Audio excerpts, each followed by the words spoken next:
Legacy Audiobooks presents Up From Slavery by Booker T. Washington. This volume is dedicated to my wife, Mrs. Margaret James Washington, and to my brother, Mr. John H. Washington, whose patience, fidelity, and hard work have gone far to make the work at Tuskegee successful. This volume is the outgrowth of a series of articles dealing with incidents in my life, which were published consecutively in the Outlook. While they were appearing in that magazine, I was constantly surprised at the number of requests which came to me from all parts of the country asking that the articles be permanently preserved in book form. I am most grateful to the Outlook for permission to gratify these requests. I have tried to tell a simple, straightforward story with no attempt at embellishment. My regret is that what I have attempted to do has been done so imperfectly. The greater part of my time and strength is required for the executive work connected with the Tuskegee Normal and Industrial Institute, and in securing the money necessary for the support of the institution.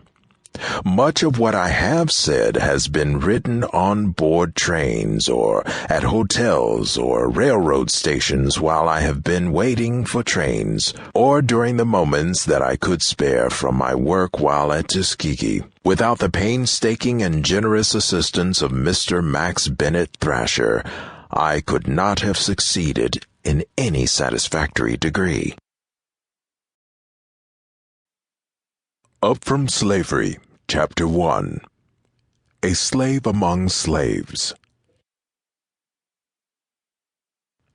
I was born a slave on a plantation in Franklin County, Virginia. I'm not quite sure of the exact place or exact date of my birth, but at any rate, I suspect I must have been born somewhere and at some time.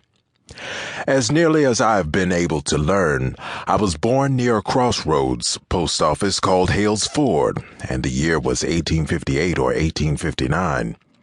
I do not know the month or the day. The earliest impressions I can now recall are of the plantation and the slave quarters, the latter being the part of the plantation where the slaves had their cabins. My life had its beginning in the midst of the most miserable, desolate, and discouraging surroundings. This was so, however, not because my owners were especially cruel, for they were not, as compared with many others. I was born in a typical log cabin about 14 by 16 feet square. In this cabin I lived with my mother and a brother and sister till after the Civil War, when we were all declared free. Of my ancestry I know almost nothing. In the slave quarters, and even later, I heard whispered conversations among the colored people of the tortures which the slaves, including no doubt my ancestors on my mother's side, suffered in the middle passage of the slave ship, while being conveyed from Africa to America.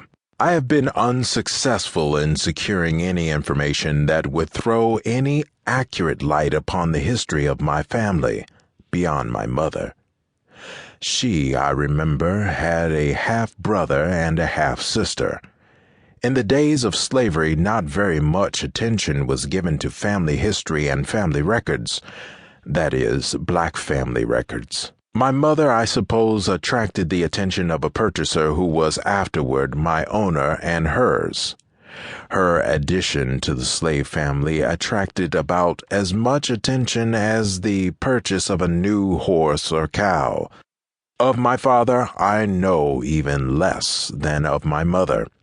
I do not even know his name.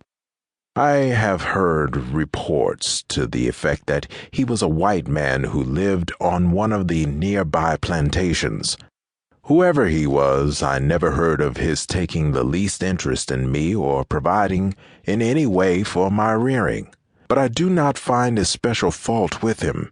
He was simply another unfortunate victim of the institution which the nation unhappily had engrafted upon it at that time.